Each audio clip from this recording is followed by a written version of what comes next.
Bon les amis, on se retrouve donc en ce lundi 13 juin pour faire un petit débrief de la vente des terrains donc d'il y a 10 jours, de la semaine dernière. Alors on va parler un petit peu de ma stratégie, des différentes stratégies qui ont été appliquées durant cette vente. Ensuite on va parler aussi un petit peu de ce que la vision en fait du ROI, du retour sur investissement que moi je me fais par rapport à ce que je vois en fait dans le serveur Illuvium. Avant toute chose les gars, par contre, je souhaite faire un grand merci, un très grand merci à tous ceux qui m'ont suivi pendant ce marathon des 24 heures et même plus parce que je crois que dans le week-end j'ai fait 24 heures, après j'ai restreamé le samedi et j'ai restreamé le dimanche. Donc je crois qu'en tout, je dois avoir 33 heures de stream sur tout le week-end. Donc je tiens à remercier tous ceux qui étaient là, donc notamment Big Bazooka. T'as tenu pendant 24 heures quand même avec moi pendant le live, c'était incroyable. Il y en a eu plein d'autres, il y a eu iMetal, Newtruit, Dr Signer. Vraiment merci à toute la team. J'en oublie sûrement, j'oublie des noms les gars, m'en voulez pas. Il y avait Kobayashi aussi, il y avait plein de... Vous étiez à fond les gars, vous étiez à fond et c'était trop bien, un truc qui restera gravé dans ma mémoire à jamais je pense. Vraiment un grand merci à vous, avec une ambiance de fou. Vous m'avez mis une ambiance de fou. Donc voilà, par exemple ça c'est un exemple très concret, que c'était un vrai live décontracté les gars.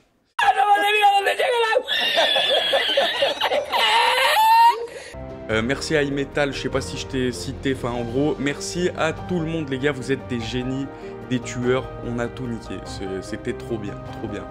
Je pense que je referai ça pour des gros événements parce que c'est vraiment, je me suis amusé, même à la fin c'était un petit peu dur, hein. Vous comprenez bien que au bout de 20 heures, quand il reste les 4 dernières heures, j'avais plus la même énergie que la veille. En tout cas, je me répète encore, mais un grand merci à tout le monde. Ensuite les gars, alors pour tous ceux qui sont pas encore chez Line of Light, je vous mets le lien en bas en description. Tous les samedis 20h30, là ça a changé, mais tous les samedis 20h30 on faisait un live. Donc on débattait sur différents sujets, sur les news qu'il y a dans la crypto, mais aussi on joue à Illuvium, donc à la bêta, on a accès à la bêta et on fait des parties, on peut même vous faire jouer. Vous pouvez venir avec nous en vocal, donc dans le live, et essayer la bêta. Donc ça c'est quand même pas mal. Je vous invite aussi, donc par exemple, pour tous ceux qui ont vu, enfin, ou qui étaient là pendant le live des 24 heures, sur la chaîne de Line of Light, je fais des best-of que je publie tous les mercredis. Donc franchement, allez les voir, y a moyen de se taper quelques barres. Hein. Surtout pour ceux qui étaient présents, je pense que vous allez rigoler.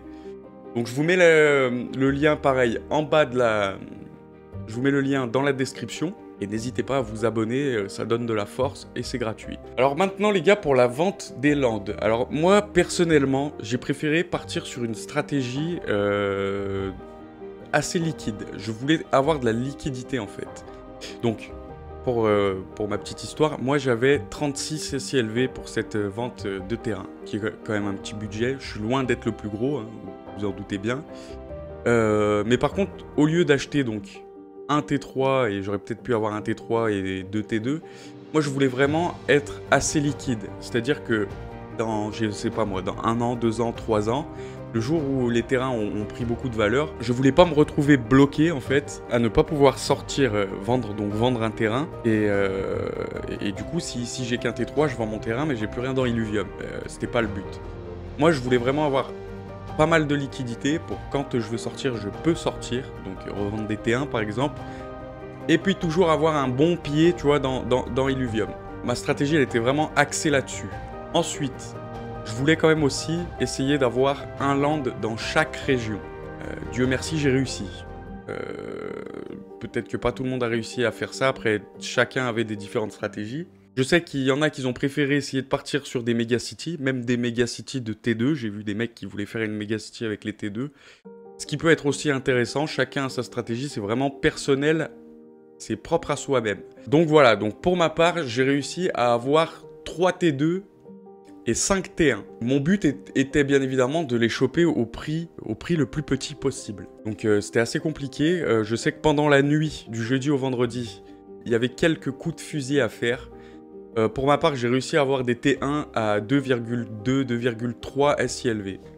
Pas tous, mais je crois que j'en ai eu un ou deux à 2,3 ou 2,2, un truc comme ça.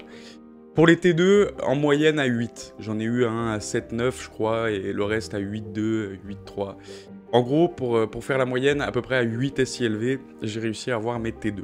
Donc pour ceux qui ont participé à cette vente de terrain, je ne sais pas si vous avez vu, mais les premiers lots, ils sont partis à une vitesse incroyable. C'est-à-dire qu'au bout de 20 minutes, on n'avait plus rien. C'était sold out, surtout sur les T1 et les T2, qui sont partis presque au prix fort. Hein. Concrètement, c'était vraiment... Il y a même des T1 qui sont partis à 11, 10, 12 SILV. Hein. Donc c'est quand même assez conséquent comme prix.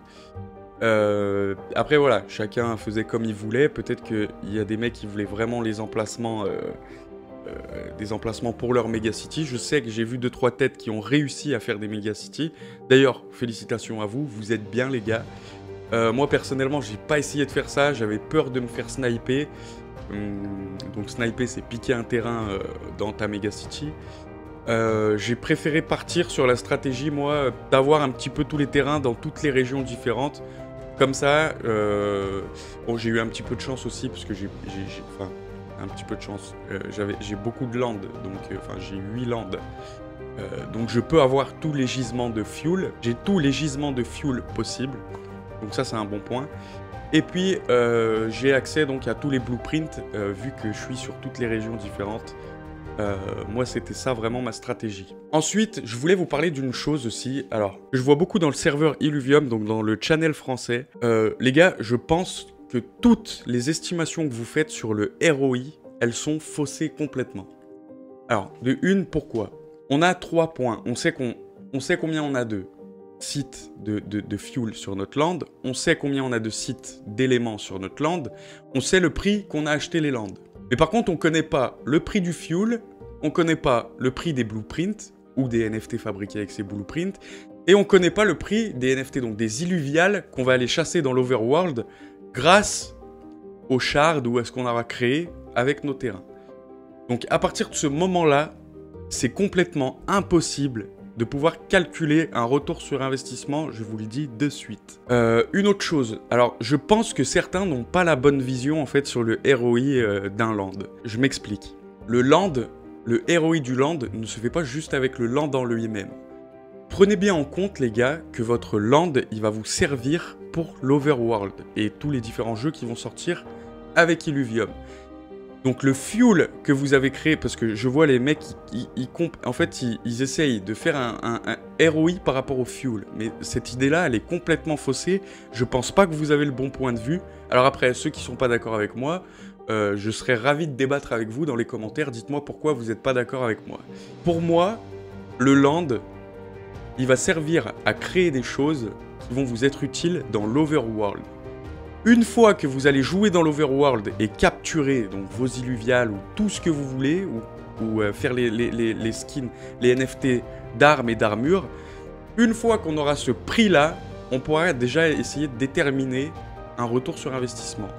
Mais il ne faut pas prendre le land en lui-même et essayer de faire un ROI par rapport au fuel qu'il génère. C'est pas la bonne méthode, je pense que c'est pas du tout la bonne approche à avoir.